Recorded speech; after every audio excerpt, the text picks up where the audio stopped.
নিরামিষ তো আমি তার জন্য কড়াই চাপিয়ে দিয়েছি, দিয়ে দেবো। খুব সহজ পদ্ধতিতে বানাচ্ছি, তোমরা স্কিপ না করে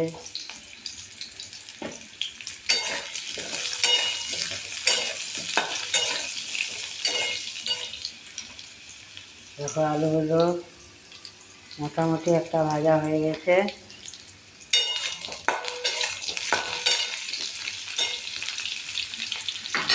এবার এর সাথে দিয়ে দেবো পটল।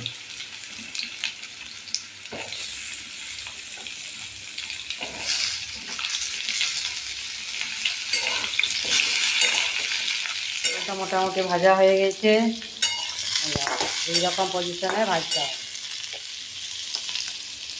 এবার দিয়ে দেবো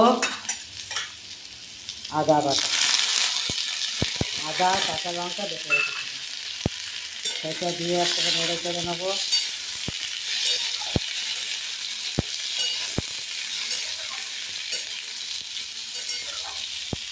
তারপরে একে একে সব মশলাই দিয়ে দেবো। নুন, হলুদ আর জিরে আর ধনে গুঁড়ো।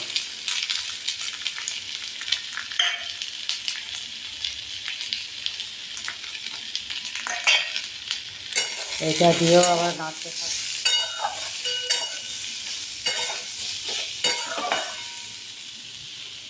তারপরে একটু ভাজা ভাজা হয়ে গেলে এর সাথে দিয়ে দেবো একটা টমেটো।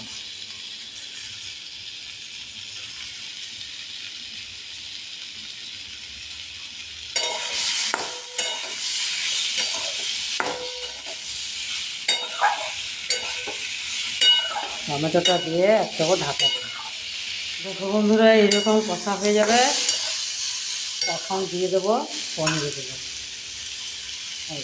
কাঁচা পনিরে ইউজ করতাম, এবারে দেখবে খুব টেস্ট হবে। হালকা হাতে নাড়তে হবে।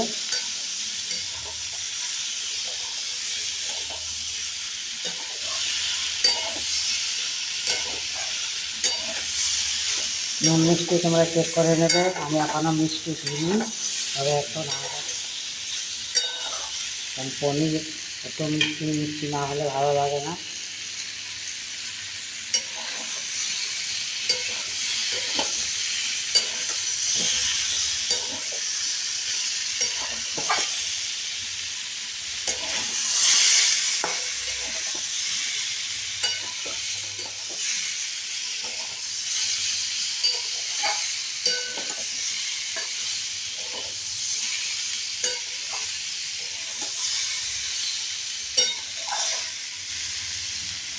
এবারে দিয়ে দেবো একটু পরিমাণ মতো, খুব জল দেবো না, একটু।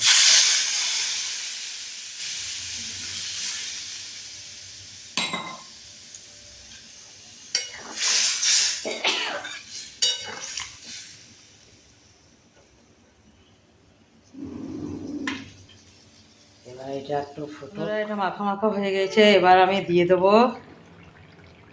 একটুখানি গরম মশলা আর একটু কসুরি মেথি। এর সাথে একটু কসুরি মেথি দিলে ভালো লাগে, তার সাথে একটুখানি ঘি। আর নিরামিষ তো, সেই জন্যে। দেখো দেখতে কত সুন্দর হয়েছে না? এটা তুমি রুটি পরোটা যার সাথে খাবে, ভাতের সাথে, সব কিছুতেই টেস্ট লাগে।